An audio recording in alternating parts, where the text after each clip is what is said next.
ابھی ہمیں جوائن کیا ہے سابق فاسٹ بالر شعیب اختر صاحب نے. بہت شکریہ 7 نیوز کے لیے اپنے خصوصی وقت نکالا.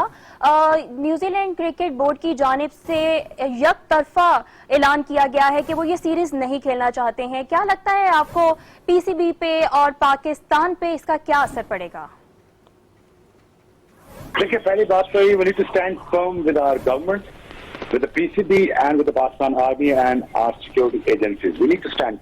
اور آدمی پر ہم one of the best intelligence دنیا کے نمبر 1 intelligence جو آپریشن کر رہی ہے دنیا میں اور یہاں پاکستان میں، وہ ISI ہے. ISI نے کلیئرنس دی ہے، آپ کو پوری کلیئرنس دی ہے اور آپ اپنی کلیئرنس لے یہاں پہ آئے ہو.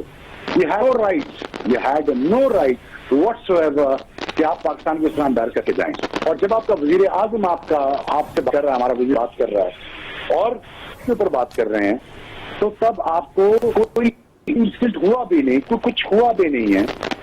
اتنی بڑی امبیرس چھوڑ کے جا رہے ہیں. لیکن مجھے بالکل سیم وہ فیلنگ آ رہی ہے جو 2000 میں کھیل رہا تھا. سوسائڈ اٹیک ہوا انجینئرس کے اوپر اور we left with lot of embarrassment and we standing alone back then. اور مجھے ایسی فیلنگ ابھی بھی آ رہی ہے کہ یار یہ کیا ہو گیا ہے. لیکن بس سیکورٹی لے کے آئے یہاں پہ، آپ بغیر سیکورٹی کلیئرنس تو لے کے کلیئرنس تو نہیں آئے نا. آپ لے کے آئے ہیں، آپ یہاں پہنچے ہیں، آپ کو پتا ہے کہ ہم پرووائڈ کر سکتے ہیں سیکورٹی. اس سے پہلے کئی ٹیمیں آ چکی ہیں اور کئی ٹیمیں آ کے جا چکی ہیں. تو اس بعد آپ کا ابرپٹلی ڈیسیژن کرنا اور پاکستان کی اس طرح ذلیل ہونے والی بات ہوگی نا بالکل. تو اس طرح پاکستان کو امبیرس کرنا کوئی میرے خیال میں